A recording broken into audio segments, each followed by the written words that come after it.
Hello, welcome to this week's vlog. I'm going to be talking about assumptions I had before I came here, the money I've spent when I'm here, the trips I've taken, and what I've learned from being here.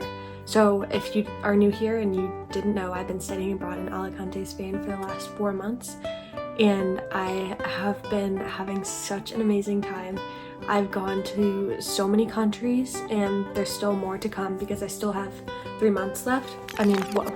I still have 3 weeks left, so I've really only been here for 3 months, but by the time I leave I will have been here for 4 months. Anyways, I still have 3 weeks left and I'm still going to 3 more countries. So far I've been to a few countries and a few different places in Spain. Let's talk travel first. First of all, before I came here I was absolutely delusional and I did not think that I would be traveling outside of Spain. I was like, I'm just gonna enjoy my time in Spain, see how much I can see in Spain on trains and buses and stuff, and save Europe for another time in my life. I wish someone had slapped me in the face and told me that you're not gonna do that and you need to save more money, because I absolutely have not done that. I've been to 3 countries already, and I think like 8 places in Spain. So I came here and I had $4,000 saved for study abroad of my own money that I made over the summer, because I figured I'm here for 16 weeks and I'll spend $250 a week. $250 a week would be my budget and that'll be fine. So then once I got here and I realized that I would be traveling outside of Spain, I changed my budget to $250 a week plus $250 a trip. But now we're at $5,500 for a total budget, and that's not what I came here with expecting to spend. And I do have a job here.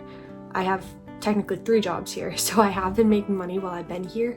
And I've also saved a lot out of my new budget, so we are doing okay, but I would suggest saving way more money than you think you're going to spend for study abroad, because you will end up traveling way more than however you planned to, probably. So far I've been to Bristol, England, Belfast, Northern Ireland, and Porto, Portugal. And Belfast and Porto have been my favorite places that I've been to out of my whole trip so far.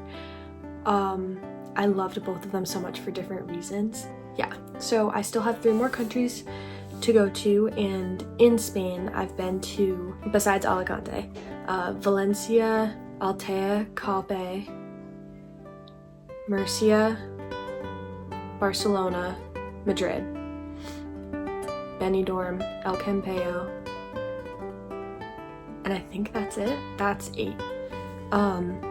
And all the travel inside of Spain is really easy. We took a plane to Barcelona, but we took a high-speed train to Madrid, and all the rest were within short trains or buses, so they've been really easy to travel to and really cheap too. Let's talk about how I've been packing for all these trips.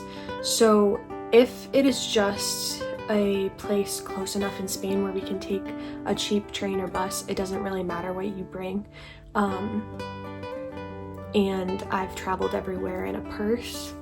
But once we hit Madrid, Barcelona, Bristol, England, Belfast, Northern Ireland, and Porto, Portugal, I've packed everything in my backpack that fits under my seat, because we've traveled Ryanair, EasyJet, and one other. So some cheaper, low-budget airlines where you have to only bring, unless you want to pay a ton of money, you have to bring a bag that will fit under the front of your seat. So my backpack that I bring to school, at home, and it's just from Target, it fits under the seat, and I wear it on my back while we walk around before we can check in Airbnbs or hostels, and it has been so helpful. And I just fill it completely with whatever outfits I can fit in there. And so far we've only traveled for 2 or 3 days in a place.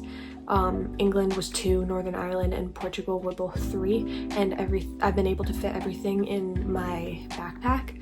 but we have our first trip this upcoming weekend. That's for 5 days, well, 3 full days plus 2 travel days, and I don't know how I'm gonna fit everything in. It's also way colder than we've been traveling to, and now it's December, so there's gonna be lots of layering going on, so we're gonna see how that works out. But let's talk budget for trips. So like I said, we've been doing budget airlines, and that's worked out really well. So I always keep track of the money I spend on anything, but in Spain I have the money that I spend in Alicante in relation to my budget, and then I also have the money I've spent on trips written down. So to Bristol, England, I spent $231 for the plane where we stayed, which was a hostel. I'll put the name here. I would highly recommend it. It was amazing, and we were only there for 1 night, so we saw as much as we could in the day, stayed in the hostel at night. And also that $231, and this is in your US dollars, included the transport to the airport, to the hostel, back from the hostel, back from the airport, all of that. And obviously that was $19 under my budget. The Ireland trip, we stayed in an Airbnb, and we got groceries to save money, and we got to cook in the kitchen of our Airbnb. We saw so much. I think the activities we did on that trip were what made it one of my favorites, and also the group of people I was with was so fun, and I just love that trip so much, and something in my bones loves Ireland because I'm like 75% Irish, and I just felt so at peace there. So the Belfast, Northern Ireland trip was $267 in total, which again includes the Airbnb, the plane ride there and back, and any transport taken. We did take a budget airline to Barcelona. Even though we could have taken a train, it was cheaper and faster to take a plane, and we went there to see Camp, the band, in concert. And so we went there for like 2 full days, technically 3 days, and we were lucky enough to get to stay in my friend's aunt and uncle's house who live there. So this trip was a lot cheaper because of that, but it was only $182, including the concert ticket, the plane rides, and any transport, which was $68 under budget. And the Porto, Portugal trip, we also stayed in an Airbnb, bought groceries to save money. That was the most fun because of, again, I mean, we didn't do too many activities because Friday was downpouring all day, and we only did like one thing besides just walking around and wandering on Saturday. But I was just so emotional there, and again, I felt so at peace and so happy, and it was just a beautiful, beautiful place, and I loved the group of people I was with as well. And so the Porto, Portugal trip was $222, including the plane, Airbnb, and any transportation we took, and so that was $28 under budget. I don't have any trips written down for inside of Spain besides Barcelona where we flew, but if I don't fly, I just write them down into my weekly budget, and for the most part I've gone under budget for all my weeks and then ultimately all my months that I've spent here so far. So I am actually doing a good job saving money, but again, I would recommend saving way more than you think you're going to spend before you study abroad. Okay, moving on, let's talk about some assumptions that I had before studying abroad. First of all, I thought I would be leaving here fluent so easily, and in 4 months I would be able to speak fluently and all would be well, and then I would be able to stay fluent when I left here. It's actually insane how much I understand and can speak and actually know the verb tenses and how many like random words I just know from my 4 months here. However, I'm not fluent, and I'm not going to be 3 weeks from now when I leave, and it's going to be very difficult to stay fluent when I get home because where I live there's like no people who speak Spanish, pretty much. So I'm gonna need to practice with my friend who studied abroad, call my friends from here who I'm studying abroad with now, talk to myself in Spanish for like an hour a week, watch shows, maybe like write stories, I don't know. I'm gonna have to do all the things to practice when I get home, but also it's just unrealistic because I did have a good level of Spanish before I came, but I was nowhere near being fluent. So to expect to leave here in 4 months being fluent, it's just not quite possible. I do know so much more and can speak so much better, but that's just the reality of where we're at, and that's okay because at least I'm learning and at least I've improved a lot, which never would have happened at home. Another thing I thought was that I wouldn't love living in a city because I've never lived in one before. I live in a small town in New Hampshire, and I live in kind of a small town in Rhode Island when I go to school, which is technically a city, but it's not really a city at all. And all the options available to me to study abroad in a Spanish-speaking country were in cities, but I definitely wanted to be near the ocean because I'm near the ocean at home and at school. So I definitely wanted that, and Alicante was like the only place that offered that to me. So even though it was a city, I would have the ocean near me, and actually I love living here.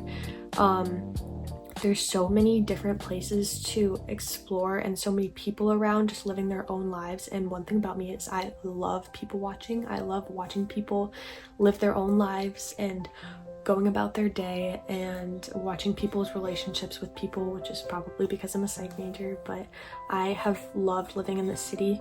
The only one near home that I would ever consider living in is Boston, which unfortunately is just so expensive to live in, but this has made me realize that I think that I would successfully be able to live in Boston. Plus that is so close to home. I wouldn't be dealing with all the homesickness that I am now, which brings me into my next thing. I thought maybe the last month would be making me feel homesick because it's been so long, and that I would just be able to enjoy myself so much here and not miss everyone. Girl, like, I should have known better. That is just not the kind of person that I am. I always need to be close to people that I love, and this has been so difficult. The hardest part is that I've been homesick for the entire time I've been here, but also it kind of debilitates. I don't know what the word I'm looking for is, but it kind of stops me from being able to enjoy myself so much here because I'm just thinking about, oh, there's 18 days till I go home. Oh, I miss these people so much. I haven't called my family this week yet, and I want to, like, and it really takes a second to stop thinking like that and to be able to enjoy myself. And it's actually been really hard the whole time I've been here. Like, yes, I'm having so much fun and getting to see so many cool places and meet so many people, and those have been my favorite parts about this trip, but also the type of person that I am, and maybe you're this way too if you're going to study abroad and you're worried about being homesick. It's kind of just something that you have to accept and realize that this is probably a once-in-a-lifetime opportunity, and you are so lucky to have that opportunity that you kind of just need to accept your homesickness and move on and know that you will be home at some point. One kind of silly assumption that I had was that there was no ice because I've never been to Europe besides going to Dublin, Ireland when I was in 8th grade 7 years ago, and I don't really think I was thinking about my iced coffees when I was 13, but I kind of knew that there would be no ice coming here. I didn't realize how much I would miss iced coffee, iced water. That one's kind of silly one, but yeah, there's no ice. Lastly, I wanted to talk about what I have learned here besides some of the things I've already talked about based on my assumptions. But another thing that I've learned here is just how beautiful everyone being able to communicate with each other in Spanish from no matter what country they're from. Especially I've seen this in school in the first few months when I had classes with a lot of people from a lot of different countries. We would have a break during class and go out in the hallway, and the only language that can connect all of us was Spanish.